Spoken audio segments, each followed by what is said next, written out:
नमस्कार प्यारे साथियों। निबंध को लेकर के आप लोगों के मन में उठ रहे सभी प्रश्नों का निदान करने के लिए मैं आप लोगों के बीच में उपस्थित हूँ। इसी वीडियो सेक्शन में आप लोगों को 4 वीडियो से 5 वीडियो के माध्यम से मैं पिछले भी 2-3 वीडियोस आपको मिल चुके हैं। निबंध के संदर्भ में अगर सच में आपके मन में कोई भी क्वेश्चन मार्क है तो उसको सॉल्व करने के लिए जो भी ज़रूरी रिमार्क पॉइंट्स हैं वो सब मैं अपने वीडियोस में, छोटे छोटे वीडियोस में आपको दे रहा हूं। और इन पॉइंट्स के साथ ही मैं एक चीज़ जोड़ूंगा कि बिना लिखे ये सारे पॉइंट्स बेकार हैं। ये ध्यान रखते हुए ही इन सारे पॉइंट्स को कंसीडर किया जाना चाहिए, अदरवाइज ये किसी काम के नहीं है। यूपीपीसीएस में 2023 में एक सवाल आपसे पूछा गया था, एक क्वेश्चन था आपके 3 सेक्शंस में। अगर कोई बच्चा बिल्कुल ही नया है और उसको कुछ भी बहुत विशेष जानकारी नहीं है तो पहले तो निबंध का ये वीडियो ज़्यादातर उन विद्यार्थियों के लिए गहरा लाभ पहुंचाएगा जो थोड़ा बहुत निबंध की विधा से परिचित है, इस जॉनर से उनको थोड़ा सा लगाव है और लेखन शैली में कुछ तो उत्कृष्टता उनके भीतर है, थोड़ी बहुत जानकारी है। जिनको नहीं है वह यहाँ से देख देख करके सीखने का अभ्यास जरूर करें। देखिए, आपके यूपीपीसीएस के पेपर की अगर मैं बात करूं तो इस पेपर में 3 सेक्शंस पूछे जाते हैं, सेक्शन ए, सेक्शन बी और section C. And there are 3 section और इन तीनों सेक्शंस में से भी 3-3 खंड होते हैं। इनमें से कोई एक क्वेश्चन और इनमें से भी कोई एक क्वेश्चन और इनमें से भी कोई एक क्वेश्चन आपको सॉल्व करना होता है। और ये तीनों ही आपके सामने 50-50 मार्क्स के होते हैं। 50 अंक का ये भी है, 50 अंक का ये भी है और 50 अंक का ये भी है। इन 50-50 अंकों में ये कुल पेपर आपका मिल करके 150 अंक का हो जाता है। हिंदी माध्यम का विद्यार्थी अगर मेहनत करे तो इस पेपर में 110 से 115 या 120 अंक अर्जित कर सकता है। अंग्रेजी माध्यम का विद्यार्थी 115 से 125, और ये वे विद्यार्थी हैं जो टॉपर होते हैं। सामान्य औसत विद्यार्थी हिंदी माध्यम का 100 के इर्द गिर्द और अंग्रेजी माध्यम का 105 के इर्द गिर्द रहता है। यानी ये नहीं कह सकते कि माध्यम बीच में रोड़ा बनेगा। बस लिखने की सही शैली, सही तरीका और डिमांड ऑफ द टॉपिक समझते हुए अगर हम अपनी सही बात को सही तरीके से लिख दें तो प्रॉब्लम रिजॉल्व हो जाती है। देखिए, निबंध होता क्या है ना कि एक प्रमेय होता है, उसको हमें कई तर्कों से, कई डायमेंशंस के माध्यम से प्रूफ करना होता है कि that is right and that is wrong. कई बार ऐसा भी होगा कि दोनों राइट और रॉन्ग के बीच में हमें मध्यस्थता करनी पड़ेगी। इस मध्यस्थता में हमें ये देखना पड़ेगा कि हमारा झुकाव ना तो राइट की ओर हो ना तो लेफ्ट की ओर हो। मतलब जब हम राइट की बात कर रहे हो तो यूं ना लगे कि राइट हमें अपनी ओर आकर्षित कर रहा है या हम बहते चले गए हैं, और या हम लेफ्ट की ओर जाएं तो यूं ना लगे कि हम लेफ्ट की ओर ज़्यादा आकर्षण महसूस कर रहे हैं और बहते चले गए हैं। इससे बचते हुए हमें ये पूरा खंड करना होता है। तो ये आपका सेक्शन ए यानी खंड क का एक प्रश्न है, जहां पर आपको राजनीतिक समस्या यानी पॉलिटी से रिलेटेड, साहित्य से रिलेटेड यानी लिटरेचर से रिलेटेड, और सोशल जो है चीज़ों से रिलेटेड यानी सामाजिक संबंधों से संबंधित प्रश्न पूछे जाते हैं। इन तीनों में से किसी एक पर आपको काम करना होता है। मैं अक्सर कहता हूं कि अगर आपको 3-3 खंड दिए जा रहे हैं तो एटलीस्ट 2 सेक्शन पर आपकी पकड़ मजबूत हो जाए। यानी 9 सेक्शंस में से अगर आपको 6 सेक्शंस भी अच्छे से आपने अपनी कमांड, अपनी ग्रिप बना ली, सेक्शन कहने का मतलब कि 9 में से 9 टॉपिक में से एटलीस्ट 6 टॉपिक पर, जैसे राजनीति के संबंध में आए हुए सभी निबंधों पर आपकी पकड़, साहित्य के क्षेत्र में आए हुए सभी निबंधों पर आपकी पकड़, और ध्यान रहे कि सामाजिक क्षेत्र में आए हुए संबंधों में आपकी पकड़। जैसे सामाजिक क्षेत्र से एक निबंध आपके सामने है कि महानगरों में वृद्धों की समस्या।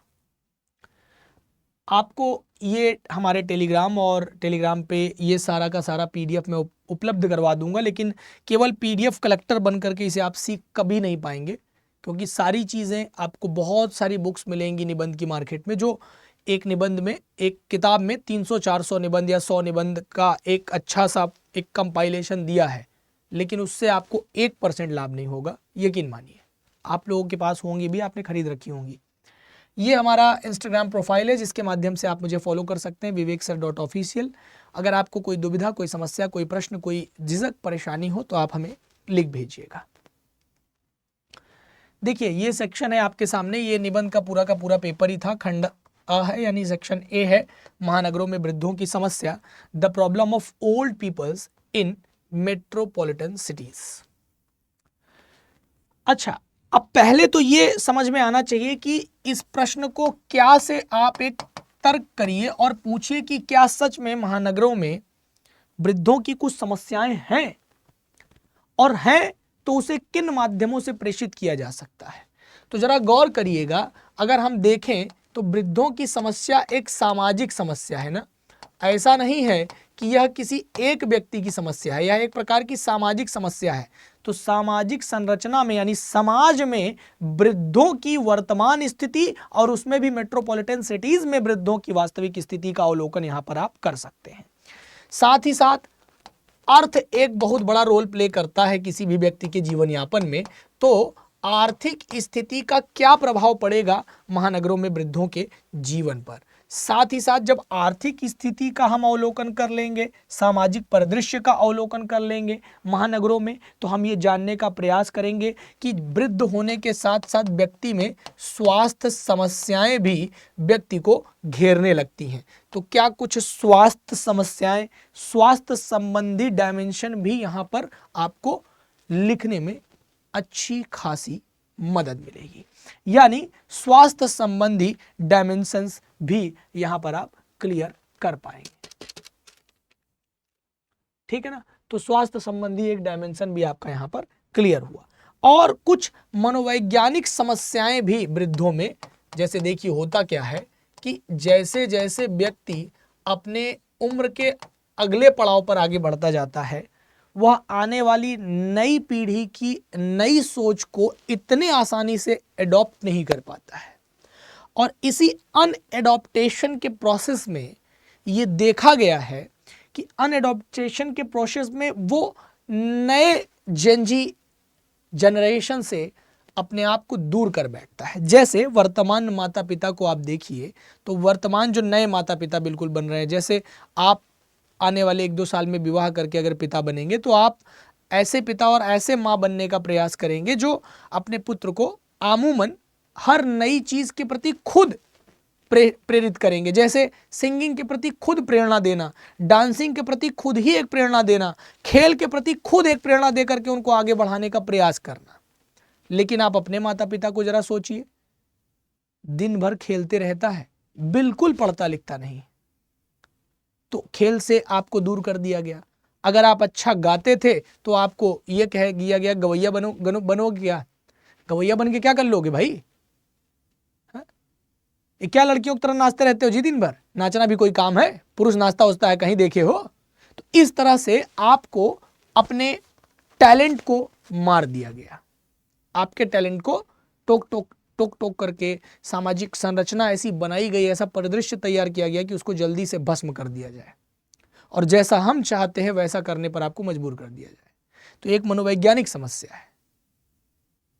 ठीक है, तो इनका वास्तव में क्या प्रभाव पड़ रहा होगा, तो एक डायमेंशन ये निकल करके आते हैं। सबसे पहले, यानी कि मेरे कहने का मतलब क्या निकला कि सर किसी भी विषय पर हमें सबसे पहला काम क्या करना चाहिए कि हमें उसके मल्टी डायमेंशनल अप्रोच को एक रफली नोट करने का काम करना चाहिए। जैसे हमको निबंध का टॉपिक मिला, मैंने सबसे पहला काम क्या किया कि मुझे पता था कि जब तक मैं इसके मल्टी डायमेंशनल अप्रोच को नहीं निकाल लेता तो तब तक मैं इसको नहीं लिख पाऊंगा, क्योंकि यूपी पीसीएस का निबंध है प्यारे 700 शब्दों का,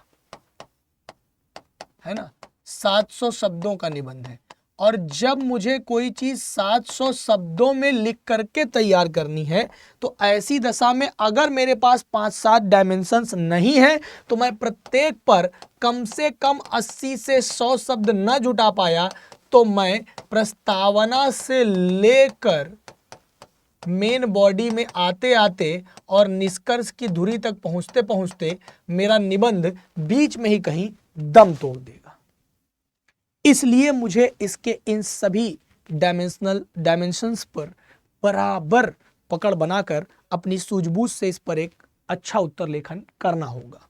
मैंने कहा मनोवैज्ञानिक, सामाजिक, आर्थिक और स्वास्थ्य संबंधी समस्याएं इनको घेर लेती हैं। पारिवारिक और प्रशासनिक कुछ समस्याएं हो सकती हैं। कुछ पारिवारिक समस्या हो सकती है जिसके कारण हम अक्सर न्यूज़ अखबारों में सुनते रहते हैं। जैसे पारिवारिक समस्या का क्या अर्थ है? आए दिन न्यूज़ अखबारों में नई नई खबरें कि 4 डॉक्टर बेटों ने मिलकर के अपनी मां को वृद्धालय छोड़ दिया, वृद्धाश्रम छोड़ दिया।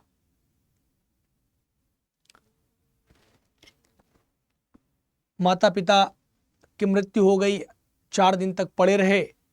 अगल बगल वालों ने सूचना दी, पुलिस आई, खबर गई, बेटे विदेश में थे, कहे अब हम आके क्या करेंगे, वहीं जो है आप जो है अंतिम संस्कार कर दीजिए, हमारे आने में बहुत समय लग जाएगा। इस प्रकार की समस्याएं जो हैं, और पारिवारिक गृह कलेश की समस्या जो वर्तमान समय में सूरसा की तरह मुंह बाए खड़ी है। इस प्रकार के गृह कलेश और बाधाएं, व्यक्ति का किसी को भी एडजस्ट न कर पाना, इस प्रकार की पारिवारिक क्लेश जिसके कारण से वृद्धों को समस्या के रूप में देखा जा सकता है। कुछ प्रशासनिक समस्याएं हो सकती हैं। जैसे प्रशासनिक समस्याओं में क्या आ जाएगा, तो इनकी सुरक्षा के दृष्टिकोण से इन पर एक खतरा मंडराता दिखाई पड़ सकता है कि जैसे मान लीजिए कुछ लोग ऐसे रहे होंगे अपने समय में जो आज वृद्ध हो गए हैं। जैसे आप में से किसी के दादाजी को आप एग्जाम्पल के तौर पर देख लीजिए तो आपको आसान लगेगा इसको समझना कि मान लीजिए अपने समय के बड़े अधिकारी रहे हैं, आज खूब पैसा रुपया इकट्ठा कर लिए हैं। आज की डेट में उस घर पर कई चोरों की निगाहें हैं, क्योंकि उनको मैनिपुलेट करना भी और उनको समाप्त करना भी उन लोगों के लिए बड़ा आसान होगा। गलत कार्य करने वालों के लिए बहुत आसान होगा, उस घर में चोरी करना बहुत आसान होगा। इसलिए इनको प्रशासनिक समस्याओं का भी सामना करना पड़ सकता होगा। कुछ तकनीकी समस्याएं भी इनको होती होंगी, टेक्निकली भी कुछ दिक्कत होती होगी। तकनीक से संबंधित कुछ समस्याएं होती होंगी, कुछ टेक्निकल दिक्कत होती होगी। तो तकनीक से संबंधित जो दिक्कतें होती हैं उसका क्या प्रभाव पड़ता है। तो मैंने एक विषय को उठा करके 1 2 3 4 5 6 7 प्रकार के डायमेंशंस निकाले। अगर मैं इन 7 डायमेंशन पर ज्यादा कुछ न करूं, केवल 80 शब्द भी जुटा लूं, तो 80 शब्द और 7 डायमेंशन 8 सते 56, तो 560 शब्द मैं आसानी से लिख सकता हूं। और 80 शब्द का मतलब एक पेज से कुछ कम। कुछ लोग ज्यादा गैप लेकर के लिखते होंगे। देखिए, एक आइडियल कॉपी वही होती है जिसमें मिनिमम 80 शब्द से 100 शब्द तक एक पेज में लिखे गए हों। यानी कि मैंने कई बार अपने वीडियोस के माध्यम से आपको बताया है कि ये कॉपी है, ये वाली जो लाइन आपकी जा रही है ये 7 से 9 शब्दों तक की हो सकती है, और ये वाली 11 से 15 शब्दों तक। अगर इतनी है तो ये एक आइडियल कॉपी है। इससे ज़्यादा है तो आप अपना नुकसान कर रहे हैं, यानी आप पेज में कुछ ऐसी चीज़ें कर रहे हैं जिसके माध्यम से आप अपना कंटेंट बहुत ज़्यादा लिखेंगे और आपके पेज बहुत कम भरेंगे। हमारा उद्देश्य ये भी नहीं कि हम पन्ना भर दें, नहीं, ये करने पर भी स्पष्ट दिखाई पड़ जाता है कि एक पेज में 80 से भी कम शब्द हैं तो वह माफ़ी के काबिल नहीं है। तब आप किसी क्वेश्चन के पूरे डिमांड को भी कंप्लीट नहीं कर पाएंगे, क्योंकि एक क्वेश्चन जितना डिमांड कर रहा है उतना का उत्तर करने के लिए 700 शब्दों का आपको एक पेज में लगभग 80-90-100 शब्द तो लिखने ही पड़ेंगे। हाँ, 100 की जगह 110-115 चलेगा, इससे ज़्यादा ना हो कि 250 शब्द एक ही पेज में लिख के फुर्सत हो गए।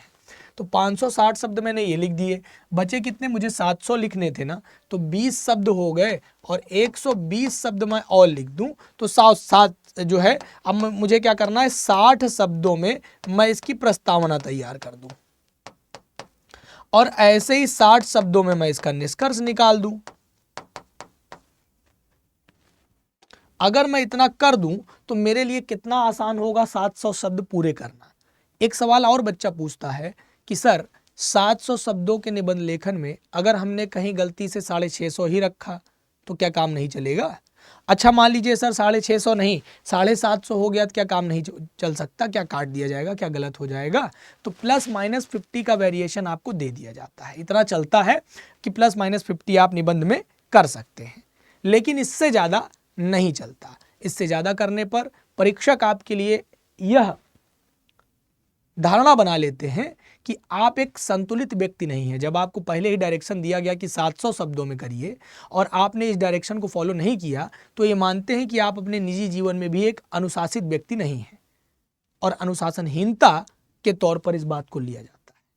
इसलिए आप ये मानिए कि आप डिमांड ऑफ द टॉपिक चुनिए और उनमें मल्टी डायमेंशनल अप्रोच अपनाइए। उन अप्रोचेस के साथ आप कोशिश करिए कि जो आपने मल्टी डायमेंशनल तरीके अपनाए हैं, जैसे प्रशासनिक तरीका, प्रशासनिक रूप में वृद्धों को महानगरों में क्या क्या समस्याएं झेलनी पड़ रही है, क्या क्या मनोवैज्ञानिक बाधाएं हैं, क्या क्या सामाजिक बाधाएं हैं, क्या क्या आर्थिक बाधाएं हैं, क्या क्या स्वास्थ्य संबंधी बाधाएं हैं, क्या क्या पारिवारिक बाधाएं हैं, तो ये सब चीज़ों को आप लिखेंगे कैसे। तो मैं आपको एक रफ आइडिया देने चल रहा हूँ, इस बताने के साथ साथ लिखित रूप में कि कैसे आप इसको लेकर के आगे बढ़ेंगे। आप निबंध के इन्हीं दृष्टिकोणों पे शुरुआत करिए कि पहले सामाजिक दृष्टिकोण अपनाना है भैया, कि सामाजिक रूप में, फिर उसके बाद क्या राजनीतिक रूप में तो वृद्धों को कोई विशेष एक स्थान नहीं मिला है। हाँ, आर्थिक रूप में देख लीजिए कि आर्थिक किन किन समस्याओं का, किन किन बाधाओं का सामना करना पड़ता है, किन किन मनोवैज्ञानिक बाधाओं का सामना करना पड़ रहा है, जो मनोवैज्ञानिक बाधाएं हैं उसको देख लीजिए।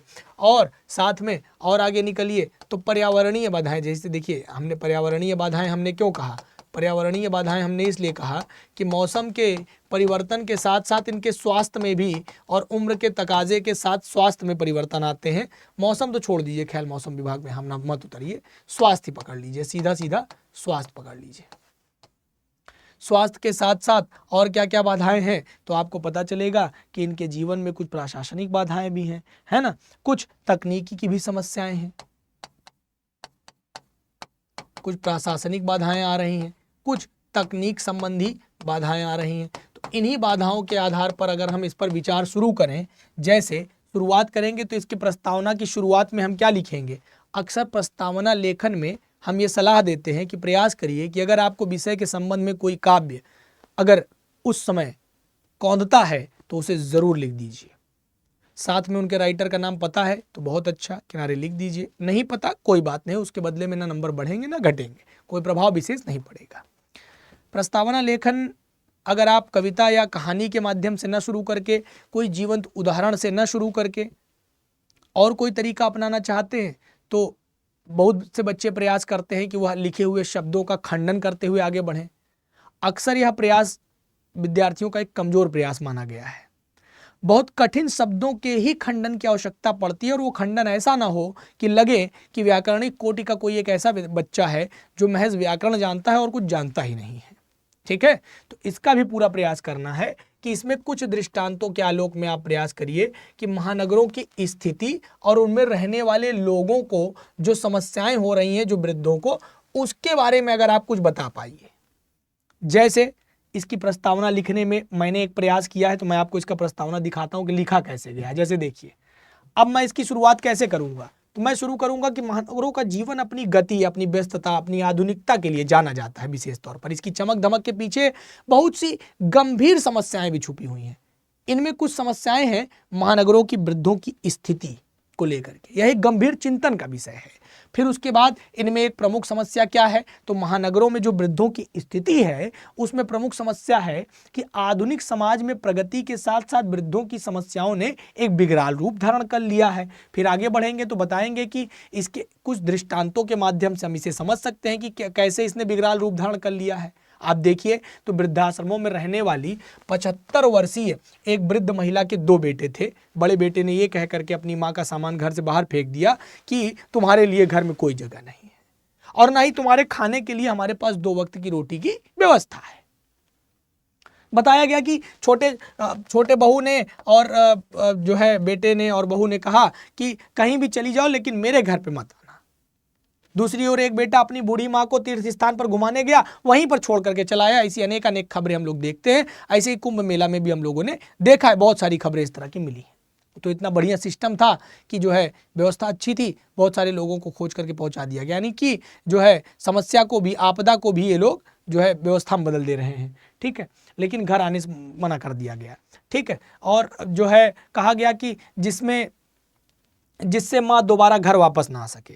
और एक 86 वर्षीय वृद्धा के घर 4 करोड़पति बेटों ने यह कहकर के अपनी माँ को घर से निकाल दिया कि तुम्हारे मुंह से बदबू आती है, तुम्हारे लिए यहाँ कोई जगह नहीं। ये सब कहानियां मनगढ़ंत नहीं है, ये सब अपने मन से नहीं बनाई गई है, ना तो आपने बनाया ना तो मैंने बनाया है। ये वे बातें हैं जो हमें दैनिक अखबारों में अक्सर देखने को मिला करती है। हम उन्हीं दृष्टांतों को बीच में रखते हुए उसी का हवाला देते हुए बताएंगे कि यह वास्तव में वृद्धों के लिए एक समस्या है, क्योंकि कल आप भी वहां तक पहुंचेंगे।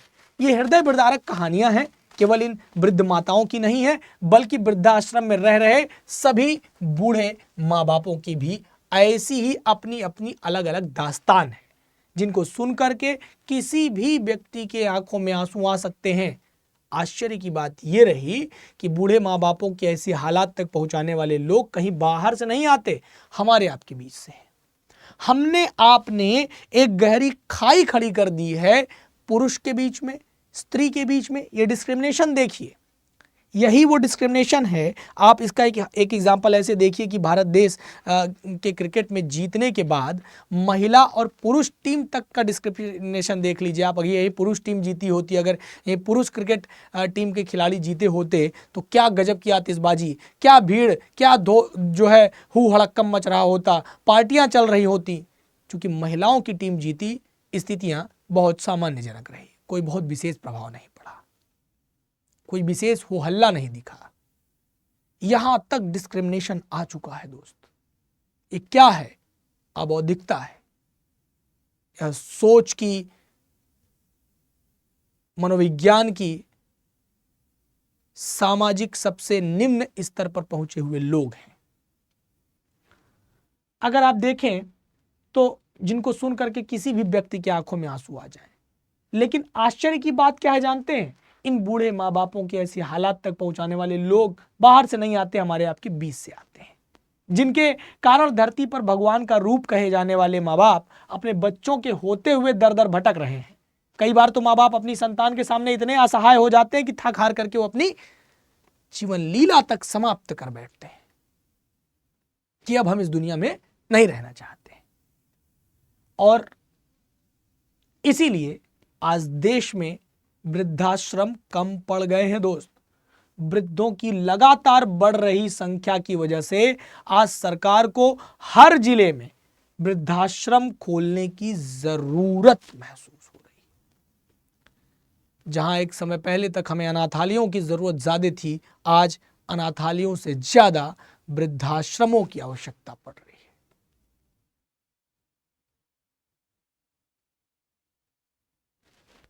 खैर, ये एक प्रयास था कि मैं आपको बताऊं कि कैसे आप इसकी प्रस्तावना शुरू करेंगे। भारत एक परंपरा प्रधान देश रहा है। यहाँ के परंपरागत मूल्य और मानदंड जो हैं वो वृद्धजनों के प्रति एक आदर का भाव रखते हैं, एक सम्यक देखभाल के हिमायती रहे हैं। यहाँ बेसहारा बुजुर्गों को सहायता देने के लिए सदावर्त जैसी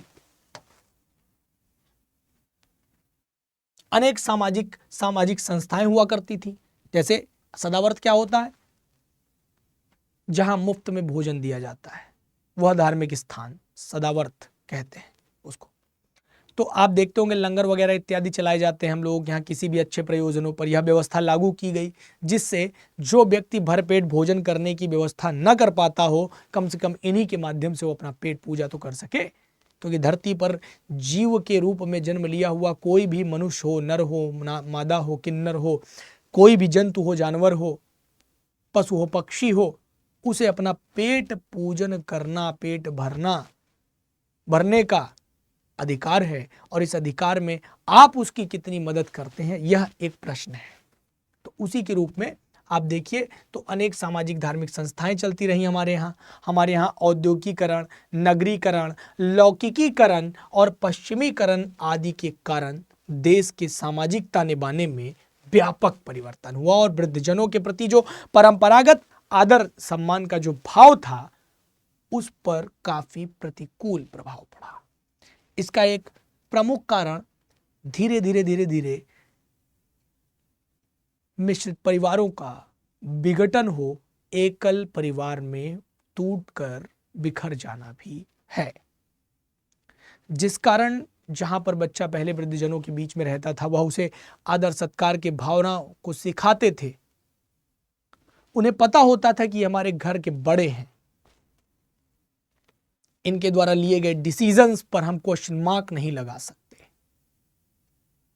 उन्हें पता होता था कि वो हैं जिन्होंने मुझे पाल पोस कर बड़ा करने के लिए अपने आप को लगाया है, खर्च किया है खुद को। तब वह उस सम्मान के लिए, उस संस्कृति के लिए उत्तरदायी होते थे। लेकिन अब जब एकल परिवार में कन्वर्ट हुए, शहरीकरण बढ़ता चला गया, लोग एक दूसरे को देख करके पहचानना बंद करते गए, वहां क्या वृद्ध और क्या युवा।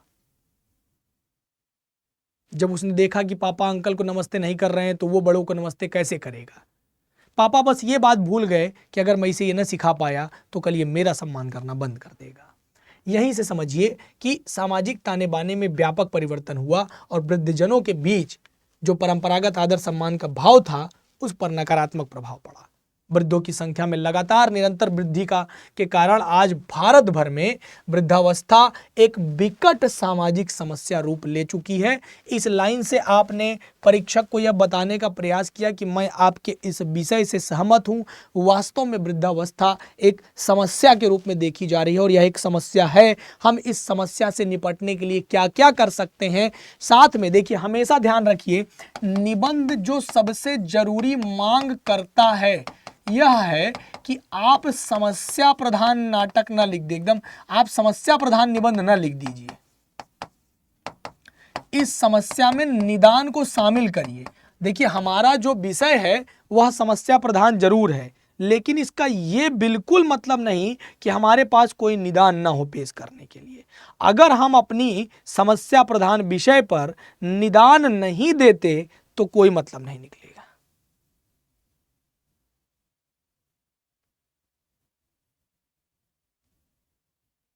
क्या कहा मैंने?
आइए, अब आपने क्या किया कि परिवार में उदारवाद का स्थान व्यक्तिवाद ने ले लिया। जो उदारता को सबसे प्राथमिक स्थान दिया गया था वो अब व्यक्तिवाद के रूप में कन्वर्ट हो चुका है।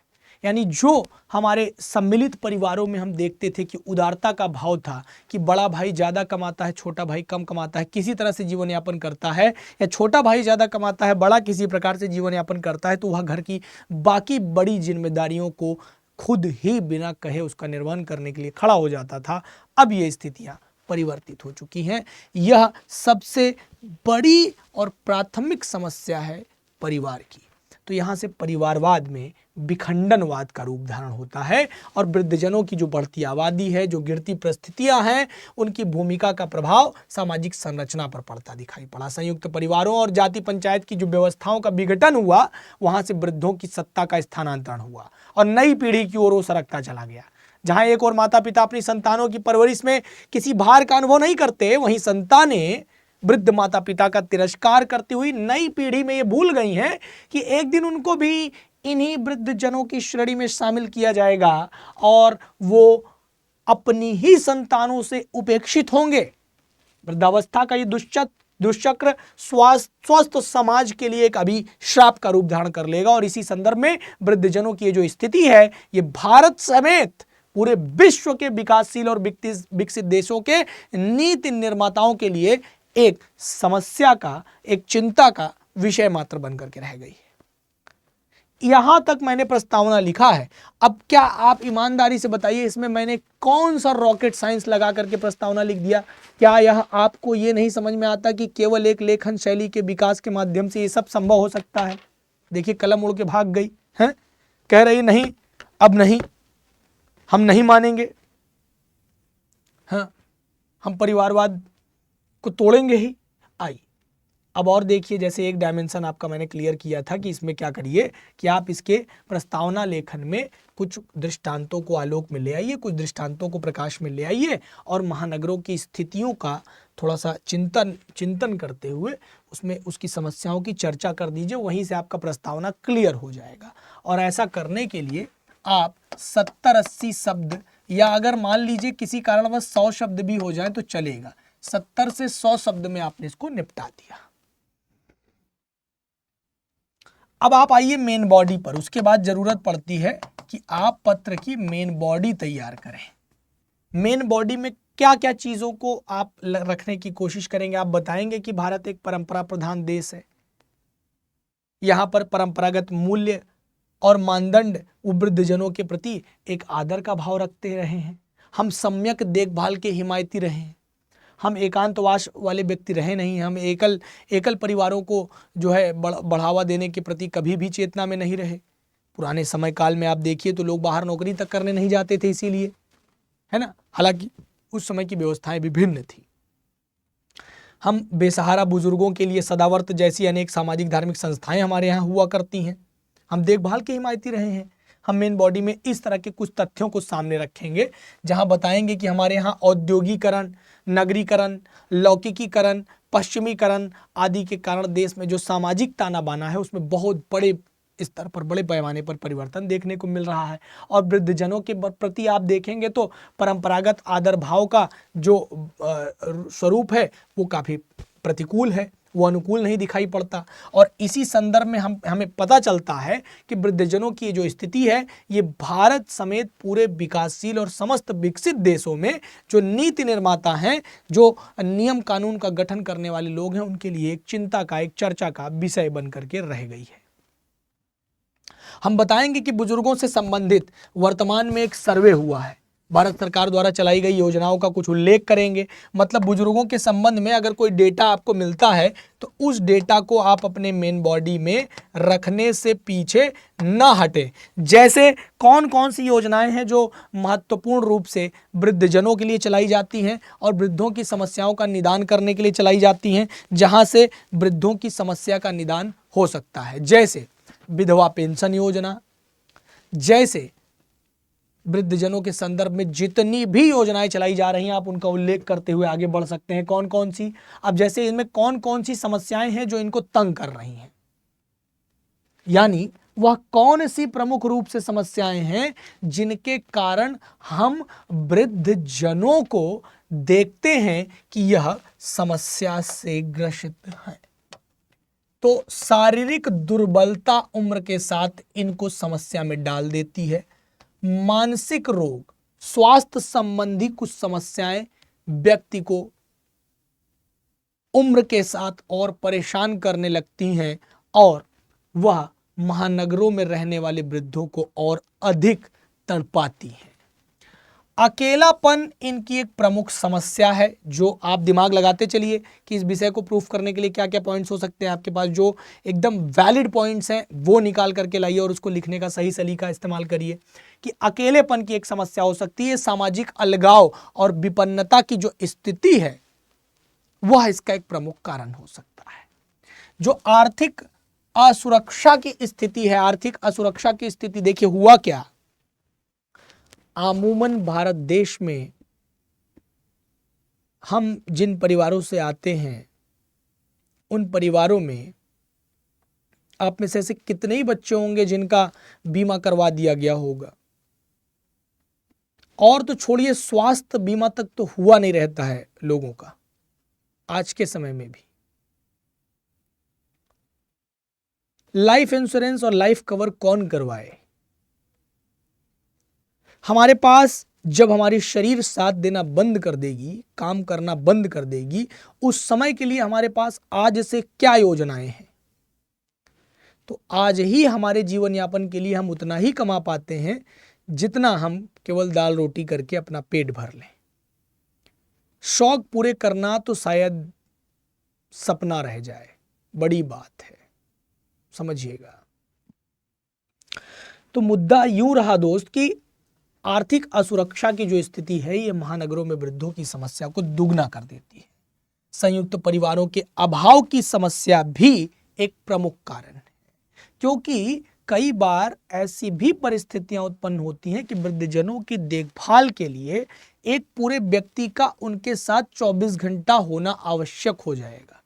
ऐसी दशा में अगर एक संयुक्त परिवार है तो बारी बारी से लोग उनको केयर ऑफ कर लेते हैं, लेकिन एकल परिवारों में ये वृद्ध अपनी जीवन लीला जल्दी ही समाप्त कर बैठता है। इनके पास कोई दूसरा मार्ग नहीं होता। यहां पर आप देखेंगे तो इनको कोई उचित देखभाल नहीं मिलता। कारण कई हैं, जैसे कि मैंने बताया, उचित देखभाल न मिलने के लिए जो प्रमुख कारण है वो एकल परिवार है। एकल परिवार के कारण ऐसा हो सकता है। दूसरा, व्यस्ततम जीवन।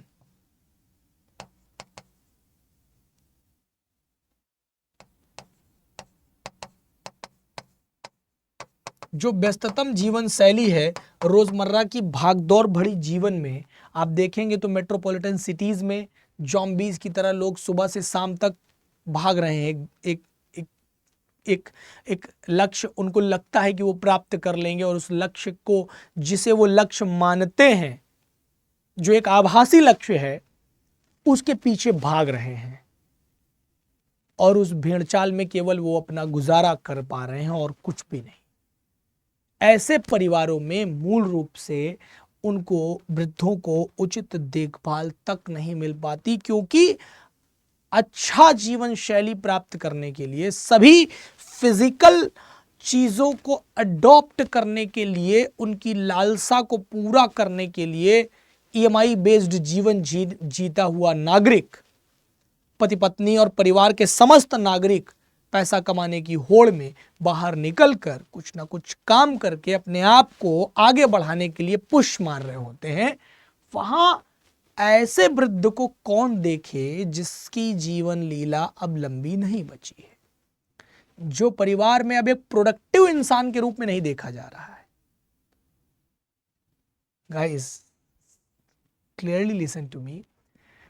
प्रोडक्टिविटी ही आपको परिवार में स्थान देती है, और वृद्धावस्था में आपकी प्रोडक्टिविटी हो गई जीरो। अगर आपने सही टाइम पे अपनी प्रोडक्टिविटी के टाइम पर अपने वृद्धावस्था में अपने आप को प्रोडक्टिव नहीं बनाया,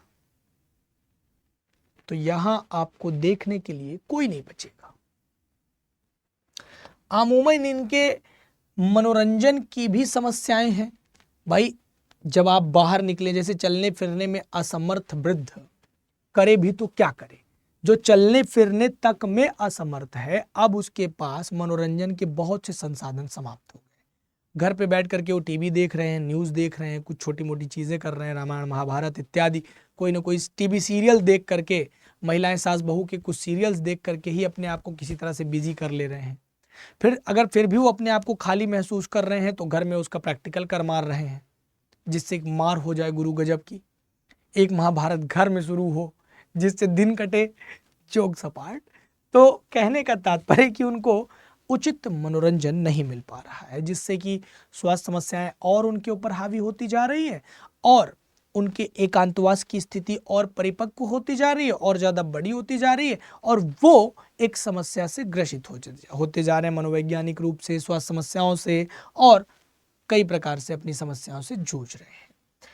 एक सुरक्षा की कमी देखी जा रही है, संरक्षण की कमी देखी जा रही है। चूंकि परिवार एकल है, अकेला वृद्ध है, तो घर में चोरी, मारपीट या खून खराबा इत्यादि तक की स्थितियां बहुत आसानी से पनप जाती हैं। तो ऐसे लोगों को अक्सर देखा गया है कि चोरों के द्वारा जल्दी टारगेट कर लिया जाता है, क्योंकि उन्हें पता है कि इनकी क्षमता इतनी ज़्यादा नहीं कि इनका हाथ हमारे तक पहुंच पाएगा, इसलिए इस पर ये काम करने में लगे हुए हैं।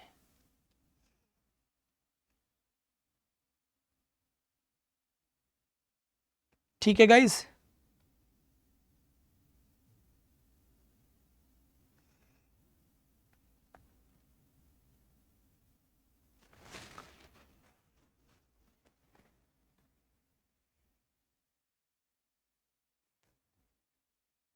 क्या आपको मेरी बात ईमानदारी से पूरी तरह से समझ में आ गई कि नहीं?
क्लियर है इतनी बातें? आगे बढ़ा जाए दोस्त।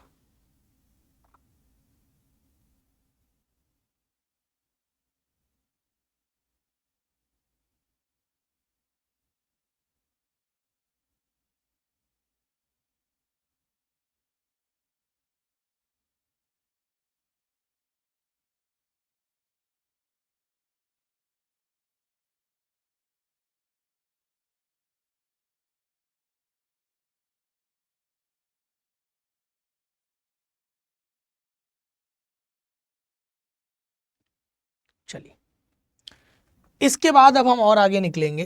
तो अब आता है कि वृद्धों की समस्या का समाधान क्या होगा। मैंने आपको कहा ना कि अगर आपने समस्या प्रधान किसी विषय को पकड़ा है तो समाधान पेश करने पर ही आपको उचित अंक मिल पाएंगे जितने आप उम्मीद करते थे। तो आपने वृद्धों की समस्या का समाधान और वृद्धावस्था को सुलझाने के लिए कुछ सुझाव भी पेश करिए। जैसे भारत में संयुक्त परिवार की व्यवस्था को कैसे प्रोत्साहित किया जा सकता है, थोड़ा सा उस पर अपनी आइडिया दीजिए, विचार व्यक्त करिए। भारत में कैसे सामुदायिक जीवन को फिर से मजबूत किया जा सकता है, फिर से इसके लिए कुछ कड़े इंतजामात हों, सरकार की कुछ योजनाएं भी आए और साथ में व्यक्ति स्वयं से भी प्रेरित हो। हमेशा किसी योजना या किसी लाभ के हित में नहीं, लाभ तो इसलिए दे दिया जाता है कि चलो थोड़ा पुश होगा चीजें और आगे बढ़ेंगी, लेकिन खुद से हमको प्रेरित करना पड़ेगा, ये चीजें खुद से लेके आगे आना पड़ेगा। वृद्धों के लिए उचित उनकी स्वास्थ्य व्यवस्था, उनके मनोरंजन और उसके साधन, जैसे आयुष्मान कार्ड वगैरह 60 वर्ष से ऊपर के लिए आप इसको कोट कर सकते हैं, काफी मददगार साबित होगा। अच्छा, वृद्धावस्था को जीवन की अनिवार्यता के रूप में स्वीकार किया जाए, न कि एक बोझ के रूप में स्वीकार कर लिया जाए, और ये तभी संभव है जब उनकी समस्या का पूरी तरह से निदान हो जाएगा, अन्यथा यह संभव नहीं है। समय समय पर हमको वृद्धों के लिए विशेष कुछ आयोजन करने चाहिए, जैसे कि कुछ सामान्य ज्ञान और खेल प्रतियोगिता इत्यादि। सरकार की ओर से वृद्धों के लिए वृद्ध होम स्थापित कर दिए जाएं, है ना, तो ये उनके लिए काफ़ी मदद कर सकते हैं।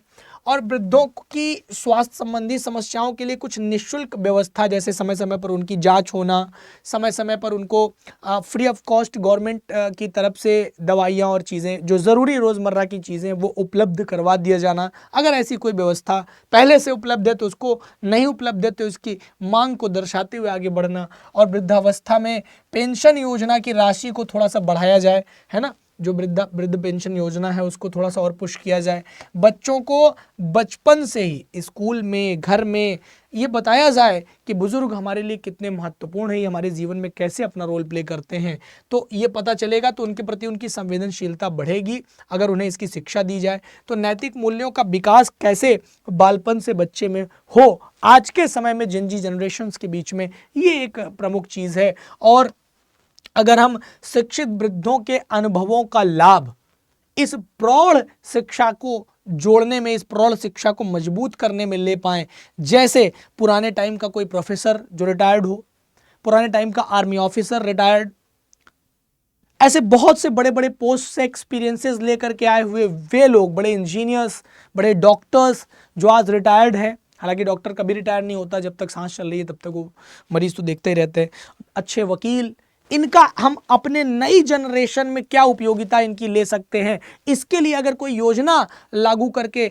भारत सरकार की तरफ से और राज्य सरकार के सामंजस्य से इसको कुछ और बेहतर बनाने का अगर प्रयास कर दिया जाए तो क्या मजा आ जाए, है ना। अगर ये कुछ समाधान हम पेश करें तो इन समाधानों के माध्यम से हम बता पाएंगे कि एक समस्या तो है, लेकिन अगर इन समाधान के साथ आगे बढ़े तो इस समस्या को समाप्त भी किया जा सकता है। फिर उसके बाद हम निष्कर्ष की ओर आगे बढ़ें और बताएं कि ये जो विवेचन है इनके परिणाम के साथ आप देखेंगे तो एक सकारात्मकता दिखाई है परिणाम में, और इसको सारगर्भित होते हुए, सारगर्भित रूप से यानी कि बहुत ही लिमिटेड की पॉइंट्स के साथ इनको ऐड ऑन करते हुए आप इसका निष्कर्ष दे दीजिए, इसमें कुछ सुझाव शामिल करते हुए। मैं इसका कंप्लीट पीडीएफ आपको शेयर कर दूंगा, इसका कंप्लीट पीडीएफ आपको हमारा मिल जाएगा हमारे टेलीग्राम पर, देखिए पूरा लिखा हुआ है, ये पूरा मिल जाएगा, ठीक है ना, हैंड रिटन फॉर्मेट में मिल जाएगा, ये जिस फॉर्मेट में है आपको ऐसे ही मिल जाएगा। इसके लिए आप हमें टेलीग्राम पर ज्वाइन कर लीजिए, फॉलो कर लीजिए, ये एक स्कैनर है, इसको स्कैन करते ही आप हमें टेलीग्राम पर मिल जाएंगे, वहाँ से नीचे फॉलो का ऑप्शन आएगा, वहाँ से जाके हमें फॉलो कर लीजिएगा, ज्वाइन का ऑप्शन आएगा, ज्वाइन कर लीजिएगा। यहाँ पर viveksir.official के नाम से या तो आप सर्च कर लीजिए मुझे टेलीग्राम पर viveksir.official, जैसे ये लिखा हुआ है देखिए, ये इसके माध्यम से आप मुझे सर्च करके ज्वाइन कर लीजिए हमारे इंस्टाग्राम प्रोफाइल पर, और नहीं तो फिर इस क्यूआर को जो है, इस क्यूआर को स्कैन करके आप मुझे ज्वाइन कर लीजिए, और ये क्यूआर टेलीग्राम के लिए है, इसके माध्यम से आपको ये सारी चीज़ें उपलब्ध करा दी जाएंगी। अब देखिए, ऐसे ही मैं आपके लिए ये सेशन 11 बजे लेकर के आता रहूँगा। ये सेशन किस प्रकार से आपके लिए लाभकारी होगा, तो 11 बजे सुबह आपके लिए ऐसे ही मैं कुल 4 सेशंस लेकर के आऊँगा, 4 सेशन। ये कैसे कैसे लेकर के आऊँगा, तो ये ऐसे ही लेकर के आऊँगा TTS में, है ना, ट्यूसडे, थर्सडे और सैटरडे, ये 3 दिन तक आपको मिलेगा, 11 बजे इसका टाइम होगा। ऐसे ही आपको ये क्लासेस देखते रहना है और इसका लाभ लेते रहना है। इसका उद्देश्य उन विद्यार्थियों तक निबंध लेखन की शैली का विकास करना है जो विद्यार्थी न तो किसी बैच का हिस्सा है, न तो किसी से उनको विशेष मदद मिल पा रही है, बस उन्हीं के लिए एक छोटा सा प्रयास है। लेकिन मैं फिर से कहूँगा कि ये महज छोटा सा प्रयास है, इससे बड़ा प्रयास यूट्यूब के माध्यम से किया जा पाना संभव ही नहीं है। इसलिए आपको अगर पॉसिबल हो तो एक बैच का हिस्सा बनना पड़ेगा, इन सारी चीज़ों को एटलीस्ट एक बार कोर्स के माध्यम से कवर अप करना पड़ेगा, और इसके लिए आपको हमारे पास जुड़ करके फाउंडेशन बैच का हिस्सा बन के फाउंडेशन को कंप्लीट करना पड़ेगा। जैसा कि मैं आपको बता दूं कि अगर आप हमारा बैच लेना चाहते हैं तो आपको ज़्यादा कुछ नहीं करना होता है, आप केवल आ जाइए, सर्च कर लीजिए स्टडी IQ, है ना, गूगल पे जा करके सर्च करिए स्टडी IQ। जैसे ही आप सर्च करेंगे आपके सामने ये पहला एक आपको लिंक मिलेगा, और यहाँ पर आते ही देखिए स्टेट PSC का ऑप्शन मिल रहा है, इस स्टेट PSC पर आप उत्तर प्रदेश पर आ जाइए, और यहाँ पर आपको हमारे कुछ बैचेस दिखेंगे, जैसे ये हमारा एक आलेखन बैच है उत्तर प्रदेश PH, ये हमारा एक आरंभ बैच है 13.0। आरंभ 13.0 में आपको प्री मेंस यानी कि प्री मेंस और इंटरव्यू कंप्लीट कराया जाएगा। ये हमारा आलेखन बैच है, तो यहाँ से आपको आलेखन कंप्लीट कराया जाएगा। ये मेंस आंसर राइटिंग का बैच है, जहाँ पर केवल और केवल वे विद्यार्थी जुड़े जिनको मेंस आंसर राइटिंग के लिए ही पढ़ना है। ये हमारा RO का एक फाउंडेशन बैच है। फाउंडेशन बैच का मतलब होता है कि जहाँ पर आपको प्री भी किया जाए और मेंस भी दिया जाए, दोनों की क्लास मिले, तो वो फाउंडेशन बैच होता है। साथ में आपको बता दूँ कि ये है हमारा परख बैच, जो कि मेंस का एक प्रैक्टिस पेपर है, PP बोलते हैं इसको, प्रैक्टिस पेपर है। और साथ में आपके लिए हमारे पास एक BEO का भी बैच है, तो आप BEO का भी बैच परचेज कर सकते हैं, क्योंकि BEO में भी निबंध का अच्छा रोल है, RO में भी है और PCS में भी है। तो इन तीनों से आप लाभ ले पाएंगे। ठीक है। अच्छा, बैच परचेज करने का जो प्रोसेस है वो क्या है, जैसे आप बाई नाउ पे गए, है ना, सारे कोई भी बैच आपको परचेज करना है, प्रोसेस यही है। हमारा आरंभ बैच है जो कि प्री, मेंस और इंटरव्यू के लिए है, आपको मिलता है। ये हमारा प्लेटिनम और गोल्ड दो तरह का हमारे पास बैच उपलब्ध होता है। इनकी खासियत आप यहाँ से जान सकते हैं। देखिए क्या क्या मिलेगा, दोनों में ही GS की लाइव फाउंडेशन क्लास मिलेगी, इंडिविजुअल मेंटोरशिप मिलेगी, मंथली करंट अफेयर की मैगजीन मिलेगी और IGP प्रोग्राम मिलेगा, इंटरव्यू गाइडेंस प्रोग्राम।